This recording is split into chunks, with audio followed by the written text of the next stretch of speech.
Hello, everyone. My name is Paul from the news. I hope that everyone's having a fantastic day. I hope that you, your family, and your friends are safe. And if not, I do hope that you find that safety and security in the very near future. There's been a ton of stuff that's happened over the last 24-ish hours after we had our last stream last night. And a lot of it, generally speaking, isn't very good. Now, there is a lot of good news regarding stuff like training Ukrainian troops and different aid and supplies going into Ukraine. But in general, when it comes to the news, the stuff just really isn't all that uplifting. Generally speaking, what makes the news is stuff that's kind of depressing. Crises, for the most part, which is ongoing throughout the world. Now, we're never monetizing this for any kind of personal monetary gain. We're never doing any kind of stuff like that. 100% of everything we do here at the New News is charity driven, meaning everything we do is going to support charities and helping people throughout the world. Same way, we're not going to be merchandising this. So if you please could check out the video description below, you're going to see a ton of different organization links.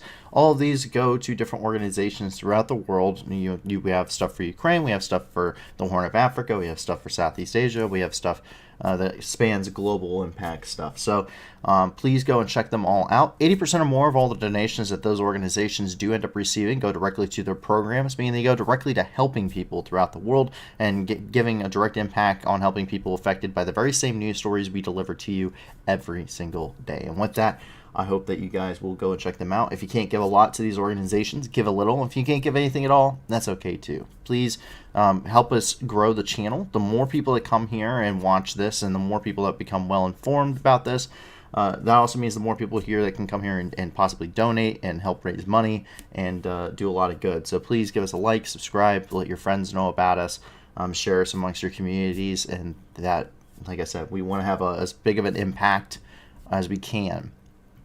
And so with that, before we get ready to go into the news, you guys can feel free to ask questions if you're joining with us live. I do watch the live chat, and I will answer questions and comments that are made throughout the stream to the very best of my ability. A little bit of background on myself if you are new here. So I served in the Marine Corps between 2016 and 2020. I was a corporal and I was an 0352 anti-tank missileman between 2016 and 2020. I served with 2nd Battalion, 7th Marines, and I did 2 tours to the Middle East. My first tour between October of 2017 and March of 2018. I spent 4.5 months in the country of Syria, supporting special operations forces, coalition partners, the Syrian Democratic Forces, as part of Operation Inherent Resolve in the fight against the Islamic State. And then I also spent about 1.5 months in Kuwait. My second tour to the Middle East, I was the Javelin team leader with Crisis Response Company out of Kuwait, where I spent the majority of my deployment. This is between October of 2019 and March of 2020. I then was one of the 100 Marines that responded to the Baghdad Embassy complex during the attacks on the Baghdad Embassy on New Year's of 2020. I was also there for the killing of General Qassam al-Soleimani. We just call him Salami. It's a lot easier to do that. And all of that wonderful incident, I actually oversaw all anti-armor operations over the entire Baghdad Embassy complex while I was there. I also went to Saudi Arabia during that deployment, went down into the Red Sea and trained Saudi Arabian Marines that were getting ready to deploy to Yemen as part of that coalition force. And so I am a subject matter expert in anti-armor warfare and armored doctrine. I'm also a fully cross-trained machine gunner. I am a fully cross-trained rifleman. I am a partially cross-trained radio operator, and I am a certified combat life-saving Marine, which means I have received medical training. So with that, I can answer questions on the tactical level at best. I was never formally trained in strategic level engagements or ideologies or really mission planning. But I have a general sense of what needs to be done, but I'm not an expert in any of that.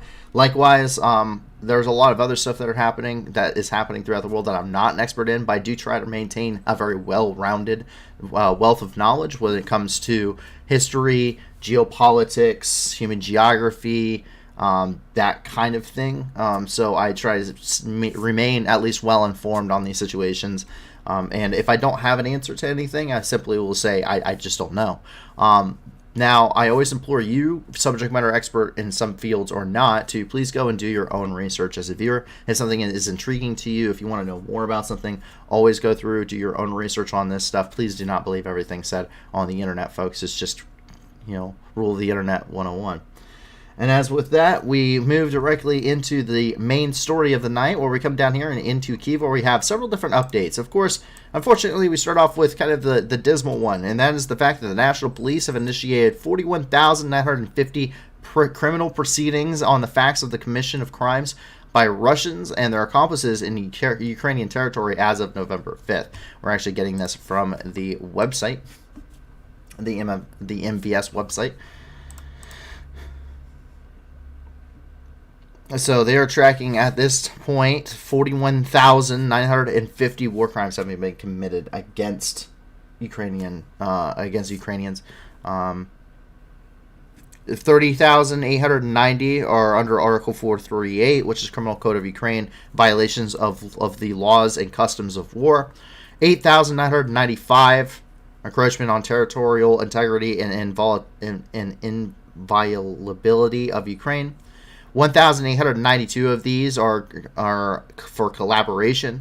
88 of these are for treason. 37 of these are for diversion under Ukrainian law. So that is currently where they're going through and kind of checking this stuff out and doing these criminal proceedings. They also have stated that in the Sumy, Chernihiv, Kyiv, Kharkiv, Donetsk, and Kherson regions within the deoccupied areas, they have so far identified 34 places in which Russians have illegally detained and tortured Ukrainian citizens. Continuing further here,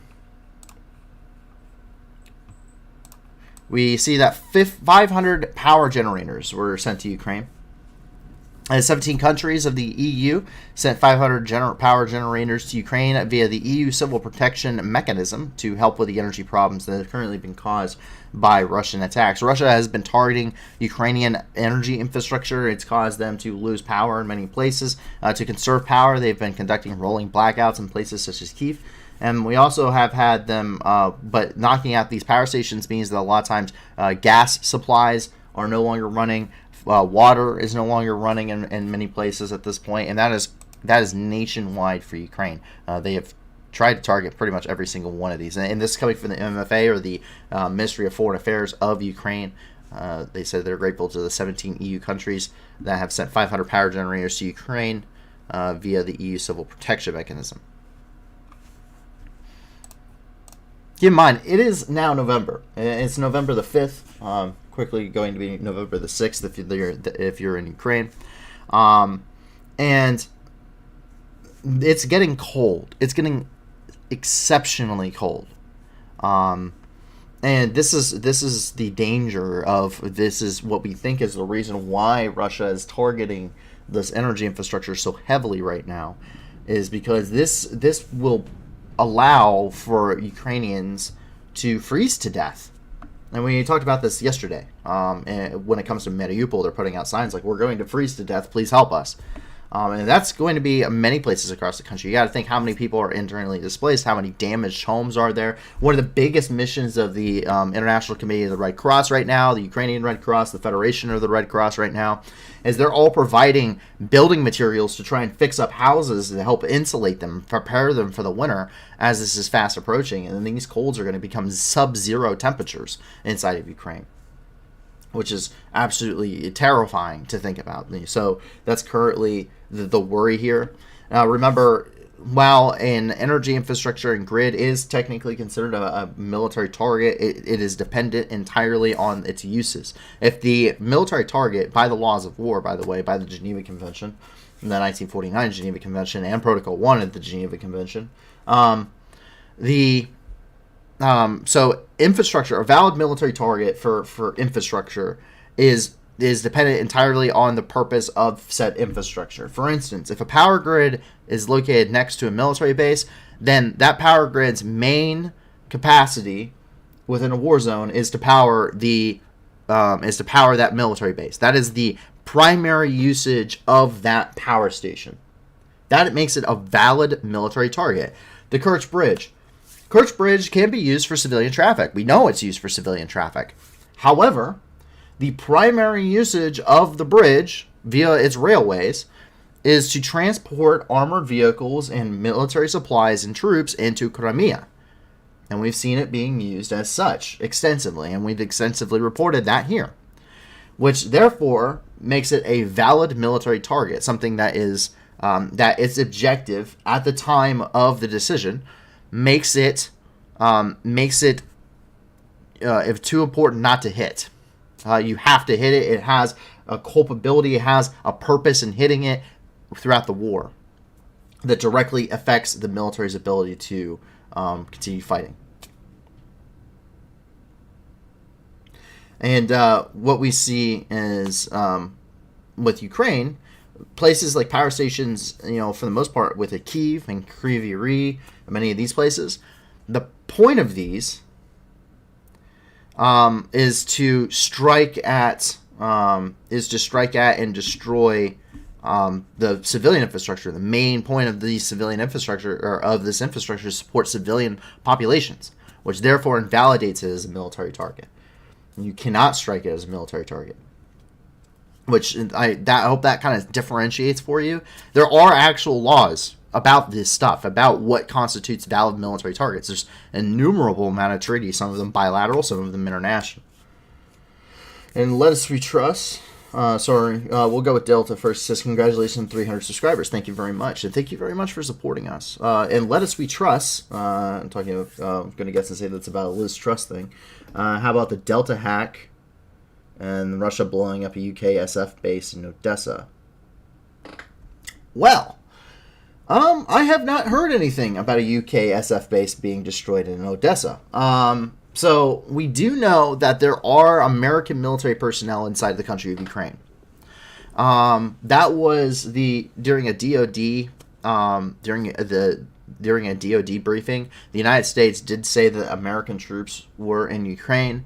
However, they said that they were inspection personnel that were attached to the embassy and consulate that was been reopened in Ukraine, but that they weren't in the consulate site. This is the first time that U.S. troops weren't in the consulate site. They were inspectors going through to different locations, through places like the logistical facilities and everything, to help facilitate the movement of logistical supplies and aid being given to Ukraine, and to minimize its impact and ability to be disseminated onto places like the black market, because that is a concern. That's always been a concern. And so that is something that we do know is happening. And we've seen numerous times that it's not just the foreign entities, it's not just foreign countries that are facilitating this. Ukraine themselves is also cracking down quite significantly on this. We do see that based off of all of the releases that they have, the photo evidence that they are providing. So we do know that both sides are trying to, but it doesn't make it impossible. Now, as for a Special Operations Forces base being located there, so I was attached with Special Operations Forces in Syria, and I kind of understand, generally speaking, how they work. I have several manuals. If you look behind me, I have that entire bottom shelf is dedicated to just manuals, in which I do maintain some that are for Special Operations Forces and for integration of conventional and Special Operations Forces. When it comes to Ukraine, it's about that level of integration. Putting Special Operations Forces inside of the country doesn't make sense on any level. The reason being, this is published leaked docs, UK orchestrated fields. Okay, so Gray Zone News. Fantastic. I'm so glad you brought them up. I know about Gray Zone News quite heavily. Here's the thing. Gray Zone News has absolutely no idea what they're talking about. For instance, they love to talk about NAFO. I am a member of NAFO, very clearly. I have, patches and shit. Yeah, I'm a member of NAFO. And guess what? They are completely and utterly wrong. None of their articles have any kind of links or any actual documentation. In fact, I am almost willing to guarantee that whatever documentation they have is probably forged. And I could probably be able to easily identify it. Please, I highly encourage you to go onto our Discord and please send me the link to this newest Gray Zone article. I have continually read Gray Zone. I have continued to check out all of their stuff. Guess what? I can publish on Substack too, and my articles actually have some kind of in-depth thing because I actually pull up the treaties. I highly encourage you to do it. Because here's the reality. Substack, or the whole Gray Zone news thing, they publish leaked docs. The docs are authentic. I'm willing to bet they're not. Okay, you know what? Let's do this. Let's go to Gray Zone. Let's go to Gray Zone News. Let's see what they have to say.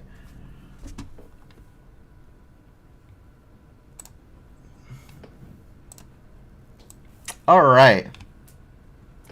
Leaked documents. Gray Zone previously reported a Corti.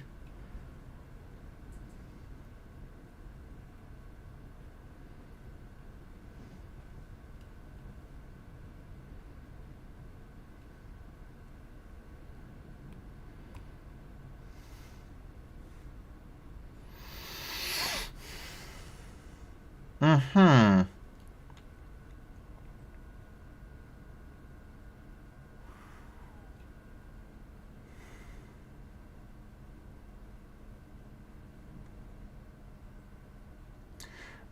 Uh-huh. Uh-huh. Okay. So, let's see. DS external CDS.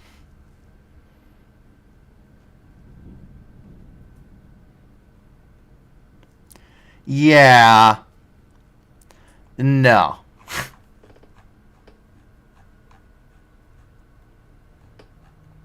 So, let's see. What are these leaked documents?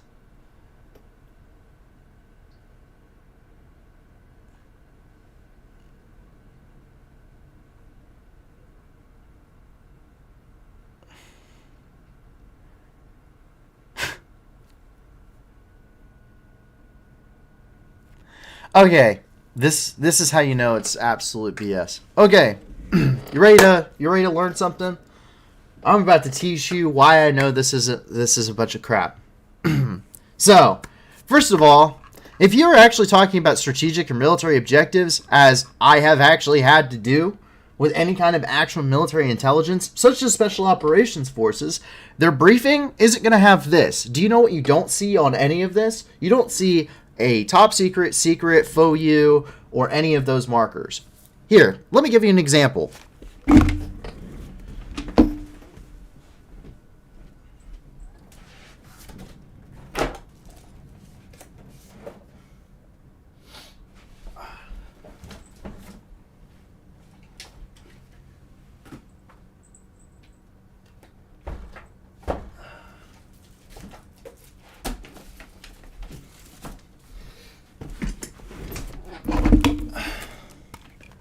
Okay, see these? I have two manuals here for you. These are two of my most valuable manuals ever. Okay? This is the M41A7 Saber System manual. Do you see what you see at the bottom? For official use only. This is why I never use this on this stream. This is why I don't make this public. Anytime. This is a manual, okay? This gives you nothing more than technical information about a certain weapon system and how to repair it and all of the wonderful insights to it, right? It has photos and evidence, okay? This thing is this is the textbook. This is the most important single document when it comes to understanding the M41A7 TOW or tubular launch optically tracked wire to command link guided missile system in the world. And guess what? See this? It's printed standard yellow paper, right? With a for official use only text on the bottom of this. Okay? It tells me this is for official use only. I cannot use this for any kind of means for anything else. I cannot post this on the internet. I cannot use it for any purposes outside of doing my specific job as a reference. Right? I cannot release this as public knowledge. This is for official use only by the United States Marine Corps only. Same thing.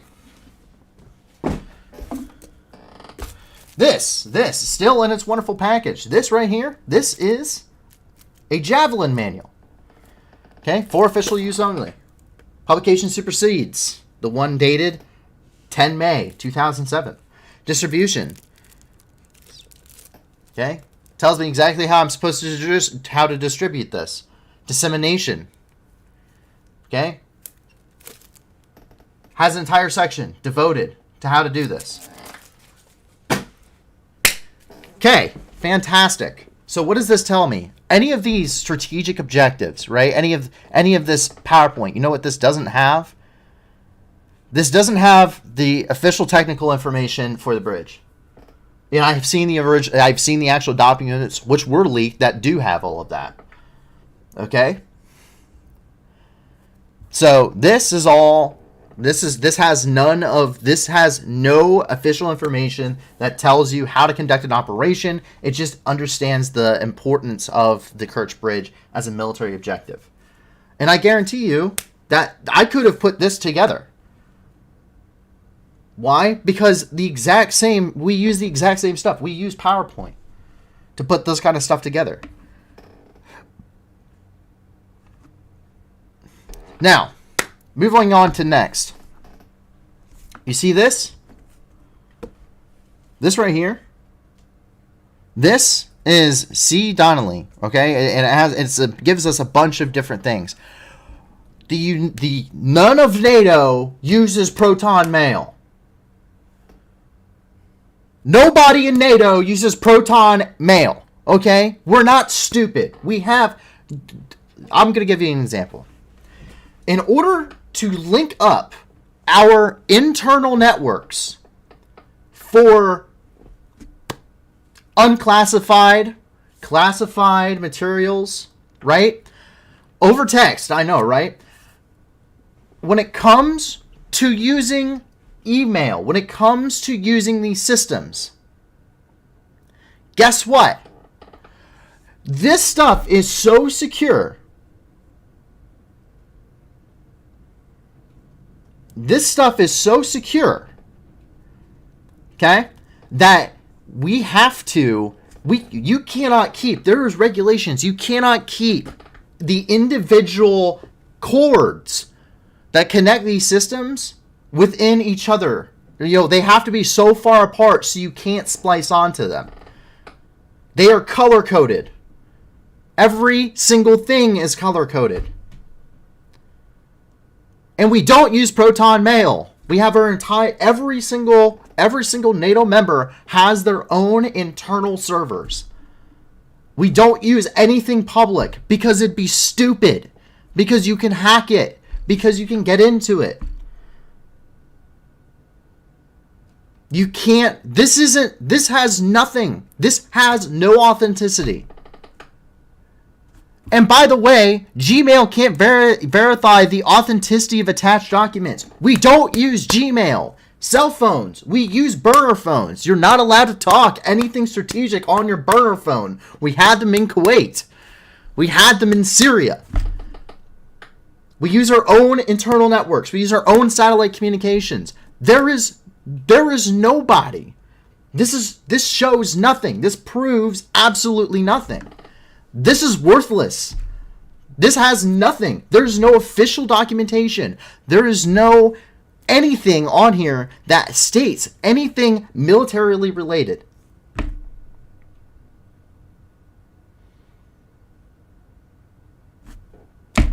Nothing. This article proves nothing. There is no official documentation to this.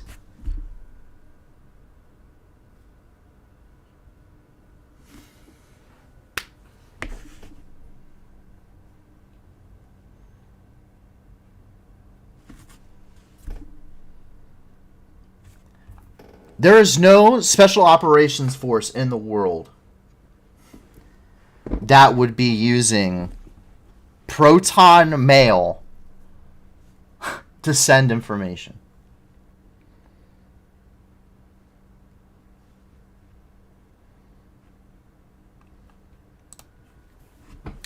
All of those photos mean, all of those leaked documents mean nothing.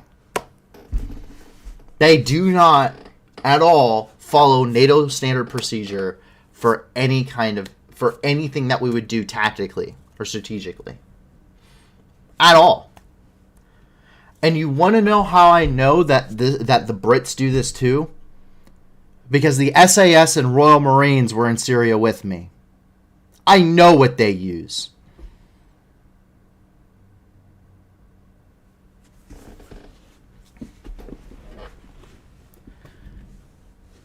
So Gray Zone News, once again, I have no problem reading because to me, Gray Zone News Gray Zone News, to me, is entertainment. They are not journalists. They're not journalists. They're propagandists. They don't know what they're talking about in the slightest. They're entertaining to read. And that's about the extent I care about Gray Zone.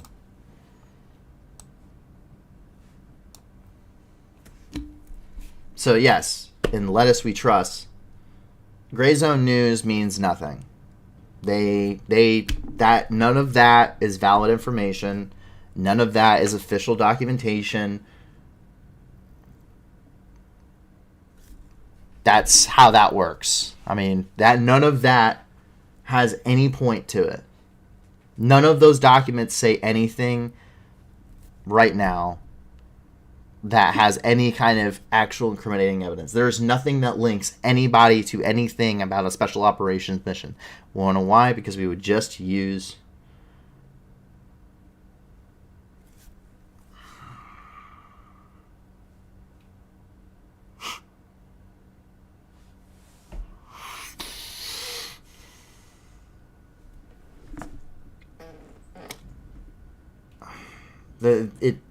there's none of that documentation's real. None of the documentation's real. You can't base facts on something that's not real.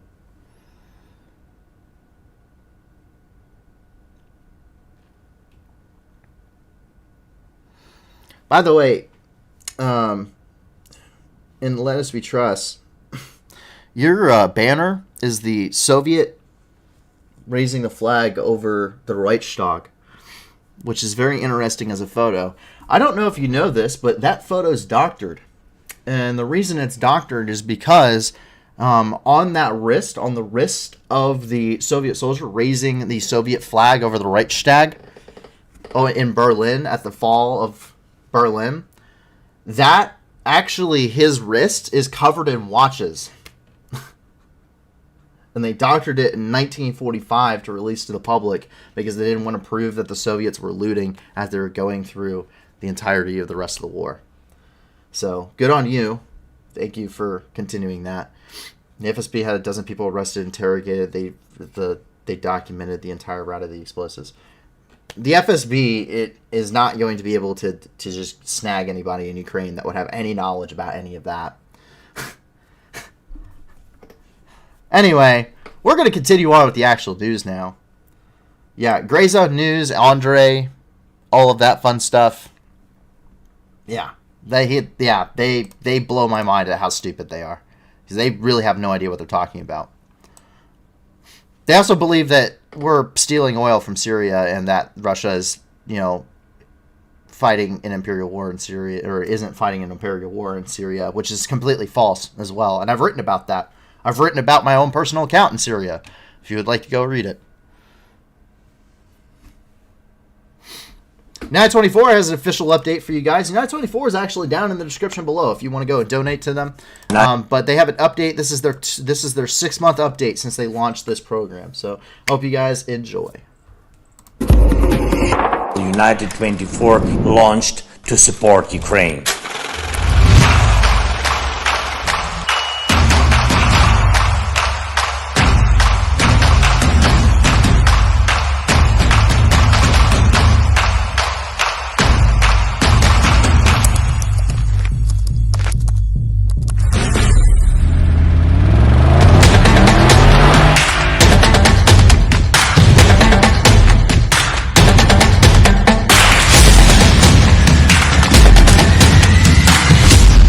Freedom always wins. Slava Ukraini! Stay united, stay by Ukraine!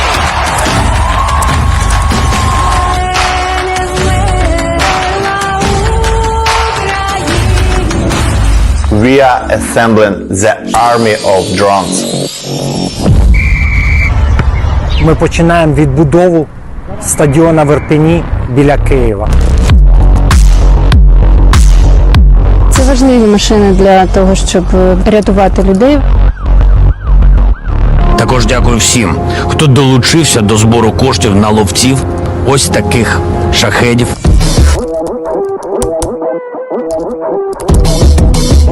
You can subscribe to United 24.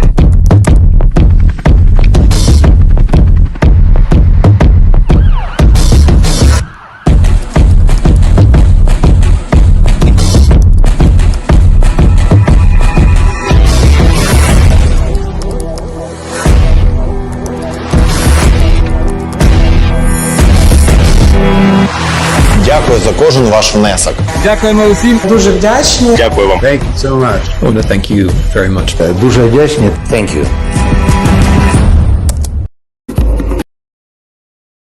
There you guys go. That's the 6-month update for United 24. Once again, if you want to support United 24, they support, you can support the war effort, reconstruction, you can support whatever, humanitarian aid, all of that. They have different sections for each of them. You can donate directly to their programs. That is government run by Ukraine. So you can go and you can check all of that stuff out. We do have it in the description below. And I highly encourage doing so. I see someone says, Riley said, gotta love Paul lectures. Yeah, do not, if you're going... So if I understand like there's strong emotional attachment for both sides of the war, especially, and there's a lot of people that are pro-Russian, and I have no problem actually looking into this stuff because I follow Russian sources too. I follow all Russian sources that I can physically find. Russia at the United Nations, Russia in Geneva, Russia in, the Russian embassy in the United States. I follow the Russian embassy in the United Kingdom, who is dumb enough to put their actual military doctrine on their like page. In fact, let's see if I can pull it.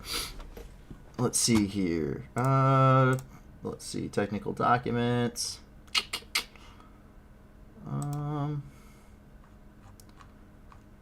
Where is it? Come on. Link tree.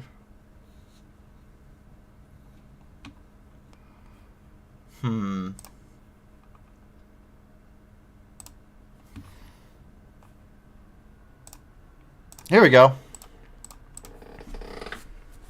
There you go. The embassy of the Russian Federation in the United Kingdom of Great Britain and Northern Ireland.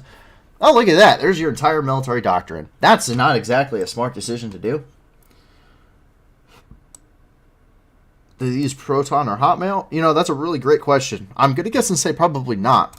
But they do tend to write everything down. But then again, you're talking about a country where 25% of people don't have electricity or running water. So I'm going to guess and say they probably don't use Proton or Hotmail because I'm pretty sure that they don't have the electricity to run one. Border guards will return home here. But yeah, anyway, what I was getting ready to say, sorry, before I move on. Yeah, if you have something that's like backing the Russians, and I have no problem listening to it, and I have no problem like sending links, make sure you have like good evidence. Because like I dealt with the Russians in Syria. Right? So I know what the Russians are capable of. And I know what their stuff they use. And I know, the kind of stuff that they're doing. And I know their tactics and a lot of and that was their good stuff. That was like their best stuff that they had. Because they had a small but really good presence in Syria. And I know what NATO does. And I know, obviously, like I have experience. Like I've done a lot of really cool things and had a lot of really good opportunities that a lot of people may not usually have. And so I try to give some good insight, and I look at things like credibility point of view. I can show you exactly like documents. Like I have like documents, right? Like I can show you exactly what you're trying to talk about. Like we've pulled that kind of stuff up. Like there's certain ways that this stuff is formatted and disseminated, and there's certain things that need to be there that prove its authenticity. And stuff like that. So I will scour it, and I will, if it's not a good argument, like I will very publicly destroy that argument. So you can try it, but it's probably not going to go well for you because I'm probably a lot more knowledgeable about this than you are.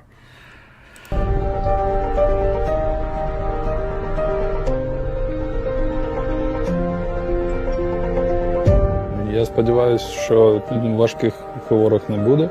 Але якщо будуть, ми готові надати допомогу.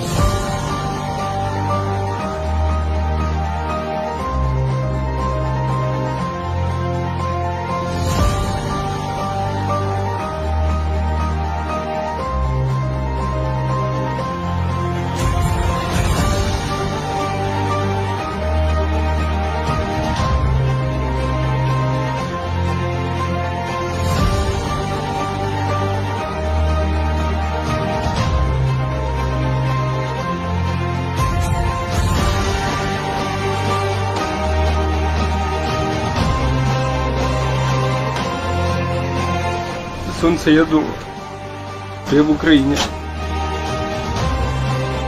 Слава Україні! Героям слава!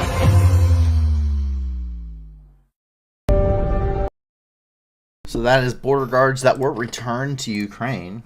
Hervis says, Paul, that last sentence, lol. Yeah, I know, that probably sounds a little condescending. I'm not meaning to sound condescending, I'm just saying that by the majority of standards that I've seen of pro-Russian individuals, when they provide evidence of something, they really have no idea what they're talking about. That goes for what's supposed to be investigative journalists and everything else. And it's just, it's hilarious to read. That's why I find it entertaining. And I can only do it in short bursts, but it's hilarious to read. They're not good. They don't have a good argument. They don't have actual documentation. They have what they think is some kind of official. They think they stumble across something, but it's not true. And it's just terrible that someone would misconstrue something. And people listen to them because people listen to extreme ideologies. And that's the really frustrating part, is people listen to extreme ideologies. People don't want to believe the official narrative or what's actually happening. They think that there's some kind of underlying tones when there's not really any underlying tones. The underlying tone is Russia said that they weren't going to invade Ukraine and that they were conducting training on the border because the security situation in Ukraine had degraded. That was in September of last year. That was a year ago. In September of last year, months before the invasion. It's about 6 months before the invasion. The United States said they're going to invade. And then for 6 months of diplomatic talks, and then during the UN Security Council meeting on the 24th of February, during the meeting, Russia, using they kept saying, we're not conducting any military operations. We're not conducting any military operations. We're not going to invade. We're not going to invade Ukraine. We're not going to invade Ukraine. We're conducting training with Belarus. And then they turn around, and during the UN Security Council meeting, I was watching it live. They invaded Ukraine. They invaded Ukraine live. And then February 24th and onward, it has been, it's like they have a dartboard, a giant dartboard, and they blindfold somebody in the Kremlin and they throw a dart at the dartboard, and whatever thing they land on, that is their talking point of the day. Nazism. Okay, so we got Nazism, we got genocide of Russian-speaking people, we got NATO expansionism over here, we have biolabs, we have, I don't know, way off on the other side of the room, there's probably some, far-flung thing for Japan that still hasn't been hit yet, because they get a lot of practice when they're drinking vodka at their local bars. That's, it's just so many things, and it doesn't make sense. None of it is a justifiable cause. It's just Russian expansionism, and there's no underlying tones to this war. The underlying tone is that Russia invaded another country after months of saying it wasn't going to, and lying to the entire world, bold-facedly lying to the entire world. And then when the entirety of the international community is yeah, that's not cool, man. You can't do that. They say it's NATO expansionism and that everyone is being paid off by the West. There are countries that are backing Ukraine right now that have no interest in wanting to deal with the United States. Think about that. But the ones that have the most money and have the most to give, do deal with the United States. Probably because the United States and allied countries rebuilt their nations. Like France or Germany under the Marshall Plan. Or, you know, that general kind of thing. But it doesn't mean, like, it's not about NATO. It's about, you know, not being an imperially ambitious power.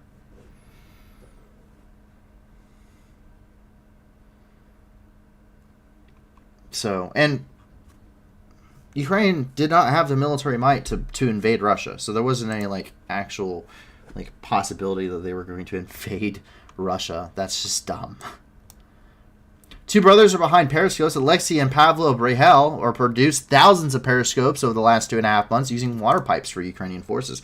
These are something, believe it or not, it's a very simple concept, but even we use periscopes. My sniper platoon had at least one periscope per team. It's very smart. It gives a low signature and you can see what's happening around you without popping your head up. This is being done by DW, by the way.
Yes, it's a periscope. You literally hold it and it like sticks up, right? And there's a mirror that reflects and you can see what's happening, like on the world above you. Yeah, it works. You also don't have to expose yourself to enemy fire to know what's happening. I like that mask. Yeah, I know. Come down here into Kramatorsk, we get our daily Donetsk update. Quote on November 4th, number of victims of Russian army in Donetsk Oblast increased by 3 killed, 8 injured. And that's coming from Pavel Korolenko, who's the head of the Donetsk Regional Military Administration. And this came out at 8 a.m. this morning, local time, and not including occupied areas such as Mariupol or Volnovakha. At this point, the Donetsk Oblast, since the start of the invasion on the 24th of February, 1,163 Ukrainian civilians have died, and 2,540 have been injured just here in the Donetsk Oblast. Just south of Kramatorsk, where the really administrative head of the Donetsk region is right now, rocket strikes ended up striking a village named Druzvikivka. Russian strikes ended up hitting a bunch of residential civilian infrastructure. And you see the rockets just destroying the homes there. Slamming into these houses. Yes. Does my co-host wish to jump up here?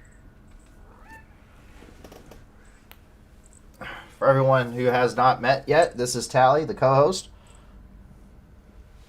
Hello, Tally. Say hello to the people. There, you can get down. There you go. Everyone likes the cat. The real purpose that the internet was invented. Cats.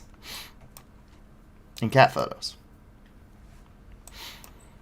Anyway, jumping over here and into the Kherson Oblast, we see the possibility of a thunder run. For those who don't know, a thunder run is, well, the thunder run was made pretty much, is like a term that was created by American forces on their way to Baghdad. Because they had the entire like tank divisions just driving, just booking it across this desert in what they called a thunder run to Baghdad, where they weren't stopping when they took contact. They were literally engaging on the move just to get to Baghdad and take the capital of Baghdad. I mean, these guys were on the move. They were engaging constantly. and they were just blowing through the enemy in a thunder run. Yeah. Hey, look up Baghdad 2003. Yeah. Baghdad 2003.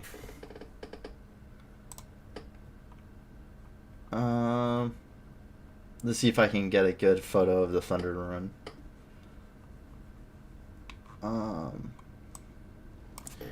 2003. Oh, sorry. Thunder run.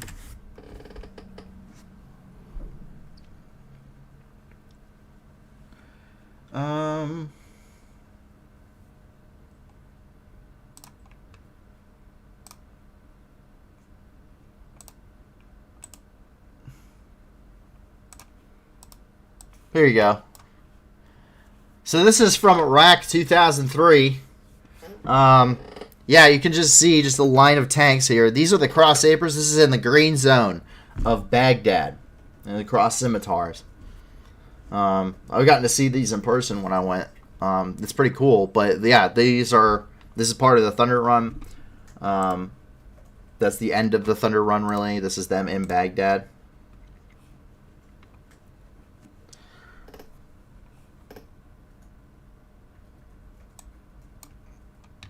And, yeah. So, anyway, it would appear that Ukraine is apparently getting ready to do the same thing. So, this is with a bunch of MRAPs and stuff, however. They're not quite doing an American-style Thunder Run, but I don't think anyone can do an American-style Thunder Run by themselves. But you can see these are a lot of Fennecs.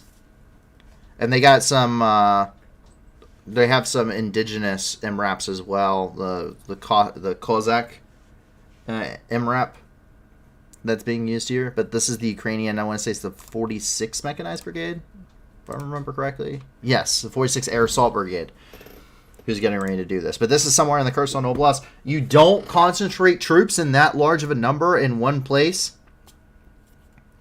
unless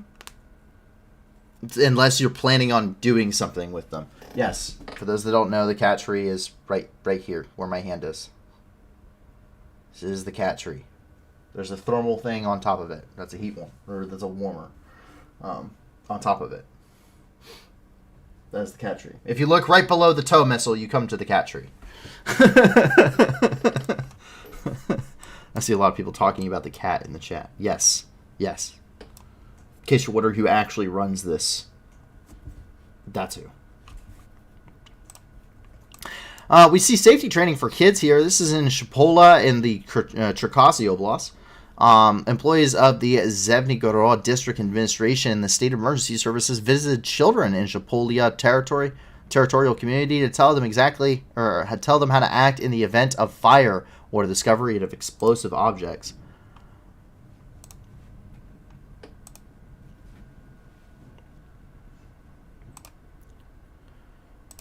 You know, and this is important. This is also something, this is kind of what they do with like Patron and stuff right now, which unfortunately I haven't seen a lot of Patron photos lately, but that's okay.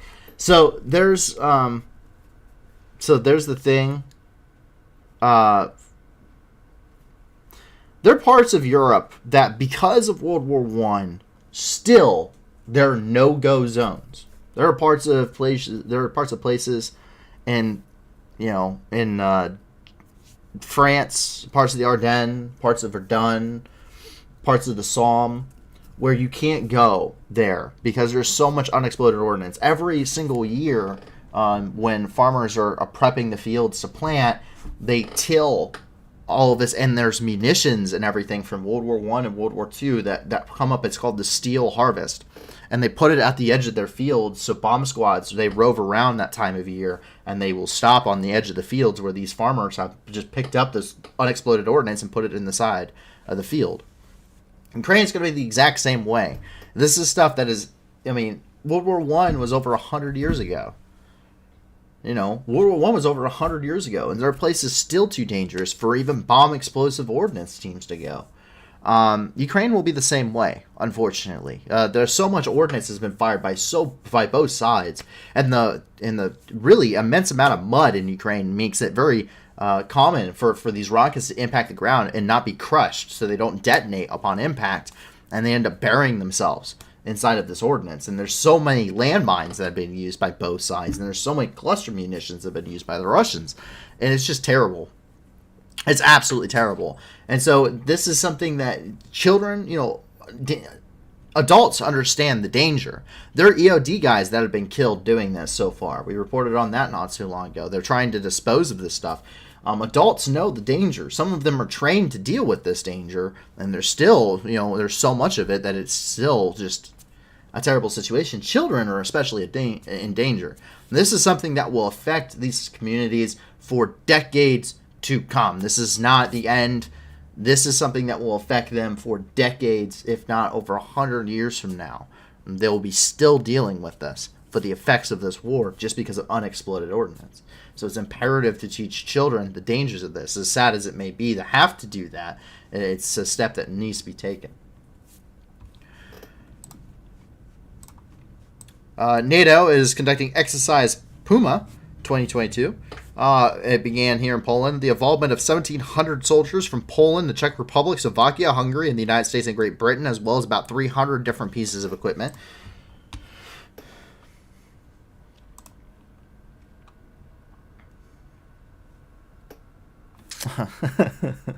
I always like looking at the patches these guys have on.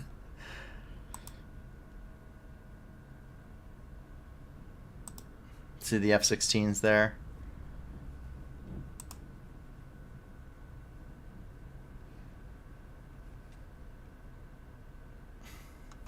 Woohoo! We finally get Army Commander Conscriptovich, which, by the way, Nuclear Private Conscriptovich seems to have followed me on Twitter.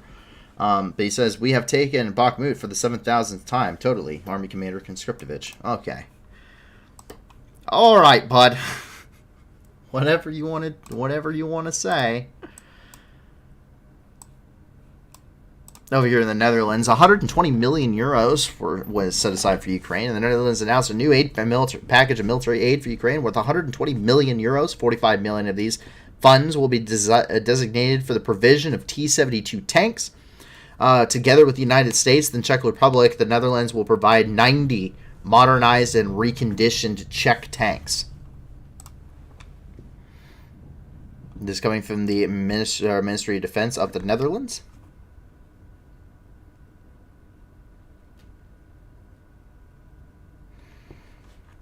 So, sounds pretty good. So they're not getting your standard T-72 tanks, they're getting upgraded ones. Up here in the UK, Canadian Forces training Ukrainians in Unifor UK. This is the training program to train Ukrainian troops with NATO-style training and to equip them before they go into the fight in Ukraine. This is the instructors from 3rd Battalion, Princess Patricia's Canadian Light Infantry of the 1st Canadian Mechanized Brigade Group of the 3rd Canadian Division of the Canadian Army of the Canadian Armed Forces. Are mentoring the recruits of the Armed Forces of Ukraine during Operation Unifor UK in the United Kingdom. Damn!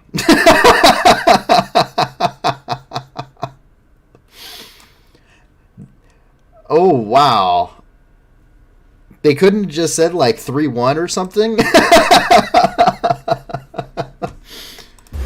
Anyway, here you guys go.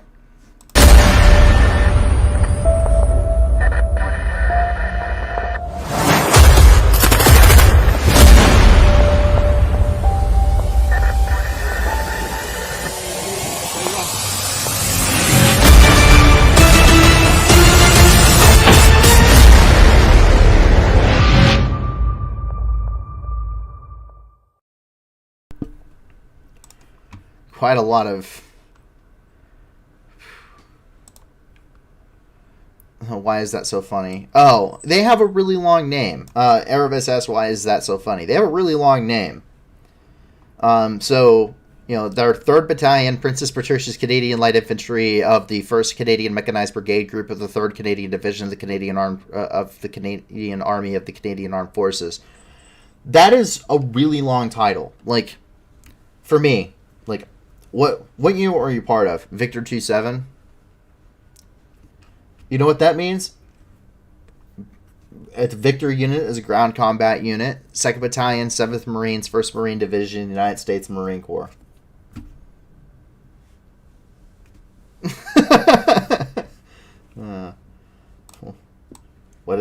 why does my brother follow an American on Twitter, Army Commander Conscriptivist? Because he wants the truth. And that's not the only thing coming out of the United Kingdom. You're fine, Aravis. I was making a joke.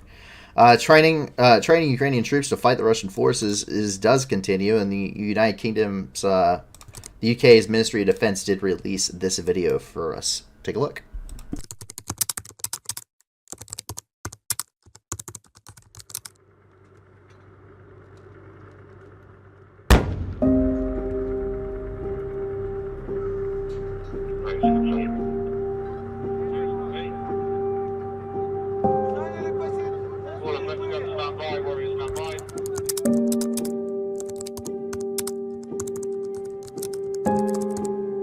I'm a linguist here, and I'm helping to overcome language barrier between our military forces and British military forces. I used to be a student before, and my life was just usual life of an average girl. Before the war started, I was an exchange student in Poland, and I just came back home for a few weeks, and the war started, and I was just forced by my family to leave again. And then it was very hectic, very unexpected, and I just went to England then, where I found the opportunity to help my country again, like to try win this war. В першу чергу Україна – це люди, це чудові люди у нас, українців, дуже щира, дуже відкрита душа. Ми завжди привітно зустрічаємо тих, хто до нас приходить з миром.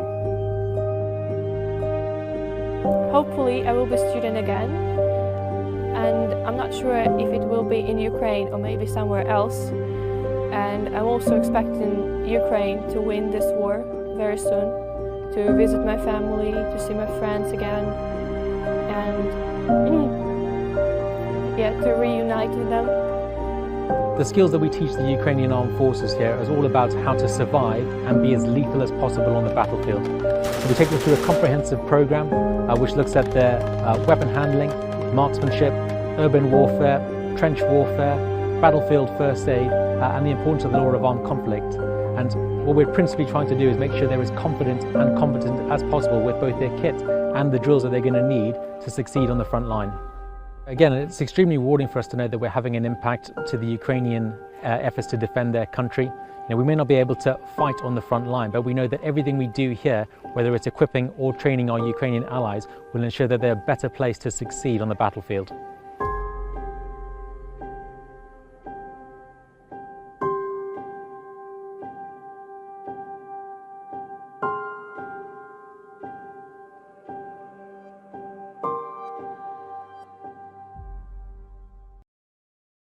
So that is from the Ministry of Defense of the United Kingdom regarding their training of troops there, of Ukrainian forces before they're shipping them home. Roughly about 9,000 Ukrainian troops have already been trained and are already en route back home right now to begin fighting there on the front lines.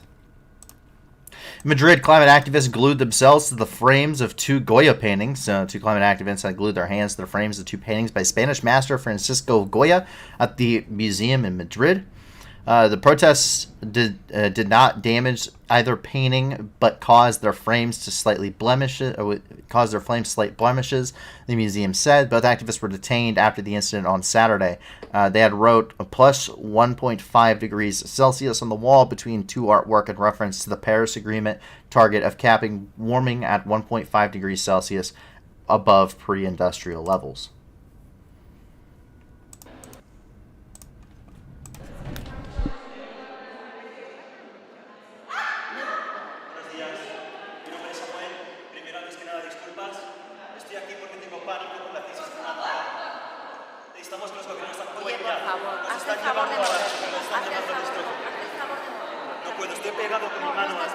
Está pegado, tiene el octite.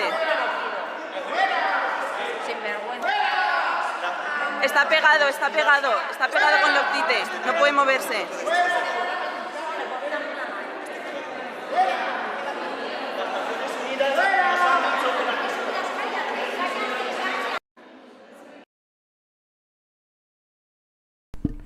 I don't know what the craze is lately, but this does not seem to actually... This makes you look... This is like...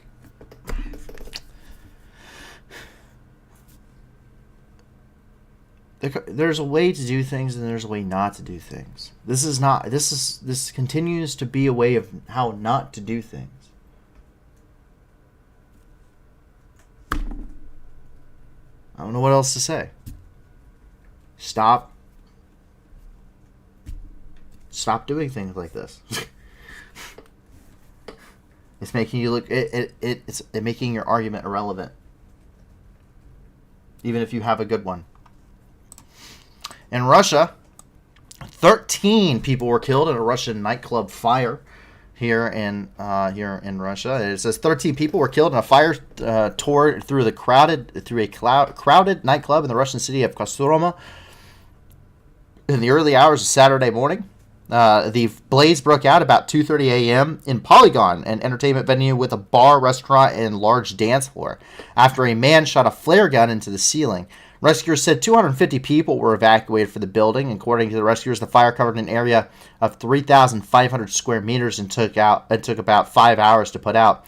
A 23-year-old man has been detained in the connection to the incident.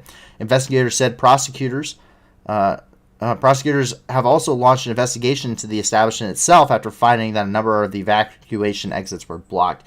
It was turned out, as I was reading right before the stream, this was a Russian soldier who had just returned from Ukraine, and he had fired a flare. He fired a flare gun into the ceiling and ignited it on fire. He was drunk.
So that's the situation there in Russia.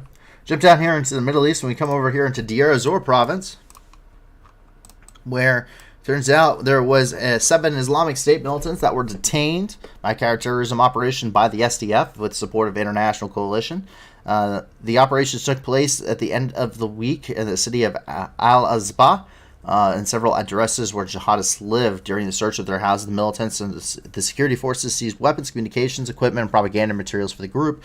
According to the Arab Kurdish forces, the detainees are involved in the commission of terrorist attack in northeastern Syria. So does apparently have copyright music.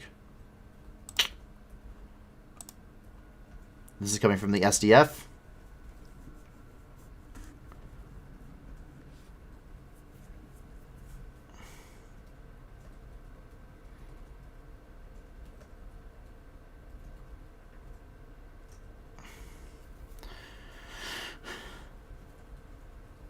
So in Syria, pretty much like every building is like a compound. So you have like an outer wall, and then you have the actual building inside of its own like little courtyard. And it has like a big gate and stuff in the front of it. It's actually kind of cool. But yeah. We used to bust Islamic State militants all the time.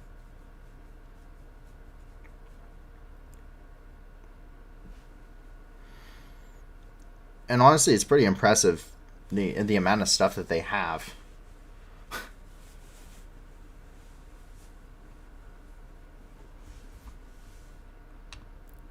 Got some Mosins in there.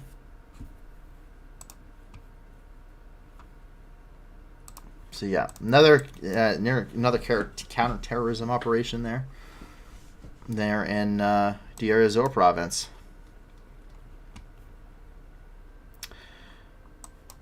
As we jump over here, we hit Tehran, where Iran has acknowledged deliveries of drones to Russia. According to the head of the Iranian Foreign Ministry, Tehran provided Moscow with a limited number of drones until February 24, 2022.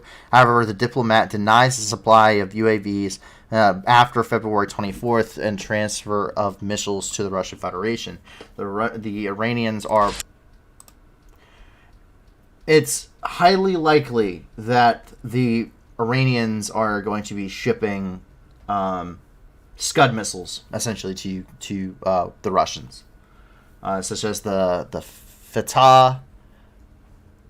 Yeah, the Fatah 110, I think, is the one that's most likely going to be going to them. در اتحادیه اروپا برخی از رهبران تندروی اروپا ایران رو متهم می‌کنند به اینکه پهپاد برای بکارگیری در جنگ اوکراین از سوی ایران در اختیار مسکو قرار گرفته است. من مایلم در جمع شما خانم‌ها و آقایان به صراحت و با صدای بلند بگویم بله، ما با روسیه دارای همکاری‌های متنوع از جمله در حوزه دفاعی هستیم. ولی در گذشته ما تسلیحاتی را از روسیه دریافت کرده ایم و همچنان دریافت می‌کنیم در قالب همکاری‌های دفاعی و امکانات و تسلیحاتی رو به روسیه می‌دهیم. لیکن ما در جریان جنگ اوکراین با نگاه به سیاست اصولی مخالفت با جنگ هم مخالف تسلیح روسیه هستیم، هم مخالف تسلیح اوکراین. ما هیچ پهپادی و هیچ سلاحی به روسیه برای بکارگیری در جنگ علیه اوکراین واگذار نکرده ایم. Yeah, Iran's not exactly known for having a great record of, honesty either. Hence why their own people are currently in a revolution against them.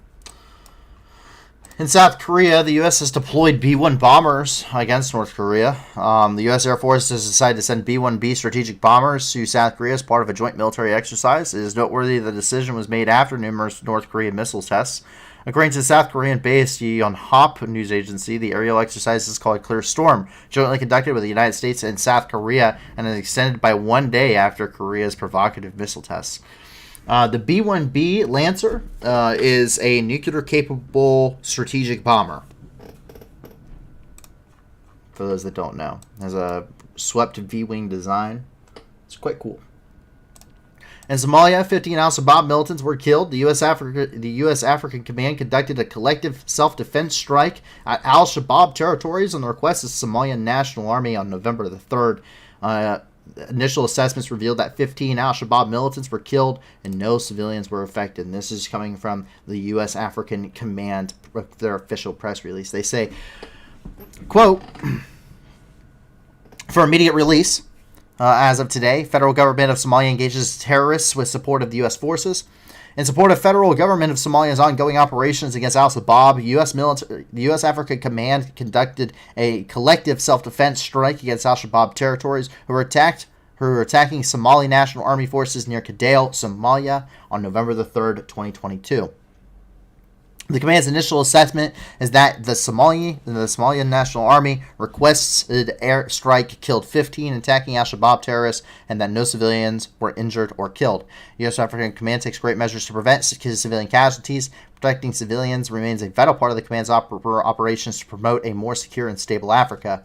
Al-Shabaab is the largest and most kinetically active al-Qaeda network in the world and has proved both its will and capability to attack partner and U.S. forces and threaten U.S. security interests. Somalia remains a key to the security environment of East Africa. U.S. Africa's commands forces will continue to training, advising, and equipping partner forces to give them the tools that they need to degrade Al-Shabaab. U.S. Africa Command will continue to assess the results of the operation and will provide additional information as appropriate. The specific details about the units involved and the assets used will not be released in order to ensure operations security.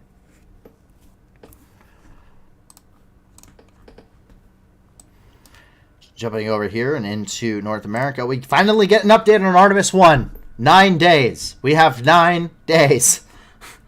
9 days, everybody. On November the 14th, NASA is set to launch the uncrewed Artemis 1 flight test to the moon and back. Artemis 1 is the first integrated flight test of the Space Launch System, or SLS, rocket, the Orion spacecraft, and the Exploration Ground Systems at the NASA's Kennedy Space Center in Florida. So we do have that with a launch date of the 14th. Hopefully they have taken this time to fix some very integral issues with the aircraft.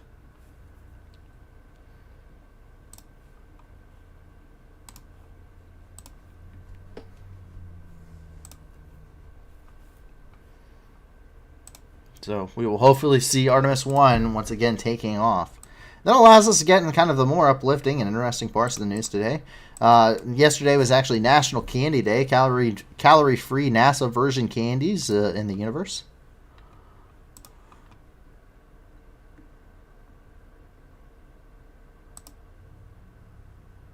And this is how NASA was celebrating the International Candy Day.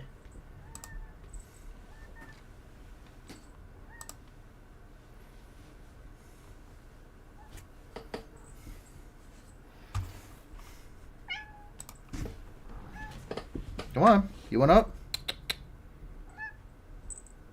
There we go. And then today, Hubble inspects a pair of space oddities. Two of the galaxies of the galactic triplet ARP 248, aka Wild's triplet, lies around 200 million light years from Earth.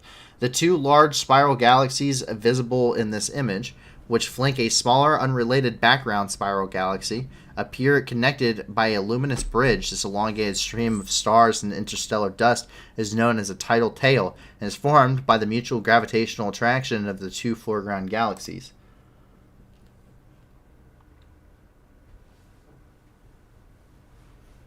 It's really cool.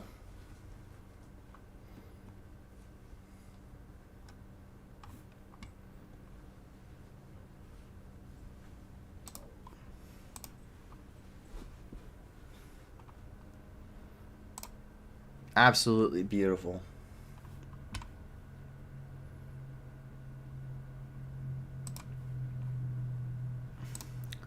And with that, that's actually all the news in the world today. So we covered a lot of stuff. I hope you learned something about Gray Zone News, I guess.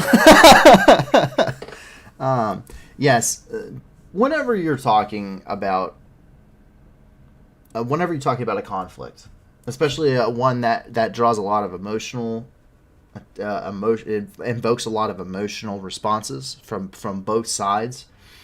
You have to understand and you have to be wary of the dangers of misinformation. And you have to find credible sources that are willing to be very transparent about what they're doing and how they do something and what their goals are. We try to maintain very transparent here. We are very pro-Ukrainian, but that is because we've seen way too much of this war. I mean, you see as a viewer 10 to 25% of whatever is out there, most of it being very bloody, very gory, stuff that I do not believe needs to be seen for good comprehension of just how bad this war is, nor is it something that I think YouTube would allow anyway. But it is the reality. So we try to maintain transparent. I try to make sure I have manuals and technical documents and stuff to go along with it, and links, and I go by articles that have been we go through and we vet every one of these sources pretty extensively before we just start using them.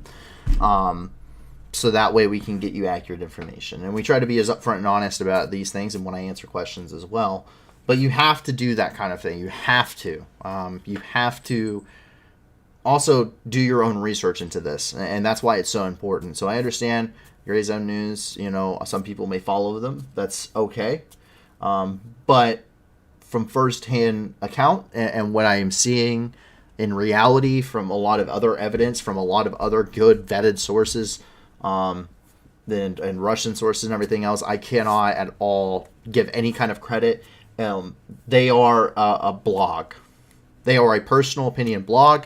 They are not journalists. None of them are journalists. Mark Blumenthal is not a journalist. He is an opinion piece. He is not anyone who I think is any kind of credible. He is the editor of Gray Zone News. For that don't know, his name is Max Blumenthal. He's not a journalist, and it's a propaganda thing. So with that, please be worried about what you're reading on the internet, what you're finding on the internet, and I hope that you guys enjoyed. Please be sure to check out the different organizations down there in the description. And please give as much support as you can to all of them, not just the ones dealing with Ukraine, but other situations ongoing throughout the world. If you can't give a lot to these organizations, please give it a little. If you can't give anything at all, that's okay too. Help us grow this project. So the more people that come here, the more of an impact we will have. So thank you very much for the support. Thank you so much for over 300 subscribers at this point. It's been amazing, this journey. I never thought we'd actually get to this point. So it's been awesome to continue to see that decline. I'm glad that you guys find this knowledgeable and find it informative enough and see that this is a good cause to continue to support this project. And so with that, I hope that you, your family, and your friends are safe. And if not, I do hope you find that safety and security in the very near future. Be sure to check us out once again on Monday night at 10 p.m. Eastern Time, 9 p.m. Central, where we will be covering the next 48 hours of breaking global news, including the war in Ukraine. And with that, my name is Paul from the New News, and have a fantastic rest of your night, and please be safe, everybody. Bye now. Going home, Russian soldiers, going home. Бо ми всіх вас тут змішаємо з багном. І стоять до волноваги, і чудо кличе, діти нахуй. Тут працює ЗСУ і ТМО. Нам не треба ні конфлікту, ні війни. Та ми готові всіх вас слать до сатани. Тисячі вже полягло, і все більше шлейфуйло. То для них нема нічого, крім труни. Going home, Russian soldiers, going home. Бо ми всіх вас тут змішаємо з багном. І стоять до волноваги, і чудно кличе, діти нахуй. Тут працює ЗСУ і ТМО. Вызволять пришел, братишка, ну привет. На моей земле тебе один ответ. Нашим людям с кирпичом, даже танки и бачок. Вам не взять нас и за 100 000 лет. Going home, Russian soldiers, going home. Бо ми всіх вас тут змішаємо з багном. І стоять до волноваги, і чудно кличе, діти нахуй. Тут працює ЗСУ і ТМО. Mr. Putin, on behalf of all our guys, no one's scared of your nuclear device. You can take your top 11, shove it up your wrinkled bum. Oh, we'll come and help you fit it in your skull. Going home, Russian soldiers, going home. Бо ми всіх вас тут змішаємо з багном. І стоять до волноваги, і чудно кличе, діти нахуй. Тут працює ЗСУ і ТМО. Going home, Russian soldiers, going home. Бо ми всіх вас тут змішаємо з багном. І стріля до волноваги, чутно кличе, діти нахуй. Тут працює ЗСУ і ТМО. Going home, Russian soldiers, going home. Бо ми всіх вас тут змішаємо з багном. І стріля до волноваги, чутно кличе, діти нахуй. Тут працює ЗСУ і ТМО. Going home, Russian soldiers, going home. Бо ми всіх вас тут змішаємо з багном.